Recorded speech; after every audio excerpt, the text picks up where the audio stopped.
Hi, I'm Tommy Trull, sommelier and wine director at Peppervine. Today, let's talk about the legendary Rioja region, shall we?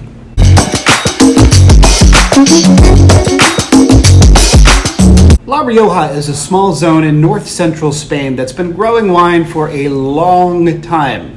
It was already being exported to England and Holland by the 13th century, and in 1560, regulations about the character and nature of these wines were put into place to protect Rioja's reputation, a sort of forerunner to the modern PDO, AOC, DOCG system.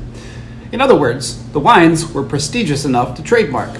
After all, you can't just slap a golden M on a bologna sandwich and call it a Big Mac without getting a cease and desist letter from the Hamburgler. Trust me. And it's same with the blends of Rioja. So what makes these wines so good? Well, part of it is just millennia of practice. The Phoenicians introduced winemaking to the area in the 11th century BC. The ancient Romans helped and honed, and then Catholic monks improved and expanded winemaking practices throughout the Middle Ages. One could say that Spain's history has been vaguely Catholic.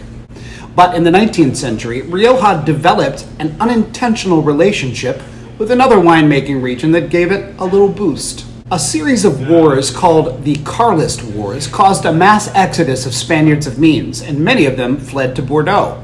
Bordeaux is, after all, only a 4.5-hour drive by car, though it must be said that in the 19th century, those journeys weren't taken by car. I believe they were using rascal scooters. Many of these exiles picked up winemaking techniques while in Bordeaux and also built relationships with those winemakers. Then, in the late 19th century, when the aphid-like pest phylloxera destroyed much of France's vineyards, Bordelais winemakers imported their grapes from their pals down in Rioja, and many of them even established their own wineries there. The connection was mutually beneficial, and Rioja began to soar. But this is just context. You want to know what makes Rioja, Rioja, don't you? Well, let's make it more confusing. There are actually 3 Riojas, plus a 4th unrelated one in Argentina that we're not going to talk about here. So there's Rioja Alta, the historic section in the northwest. There's Rioja Alavesa, which borders Basque country. And then there's Rioja Oriental, which used to be called Rioja Baja or Low Rioja, which made a lot of local winemakers pretty angry, so they changed the name to basically mean East Rioja.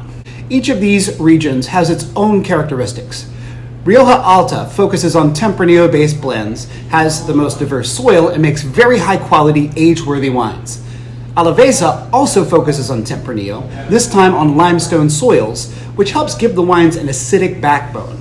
And Rioja Oriental puts a much higher emphasis on Grenache than Tempranillo.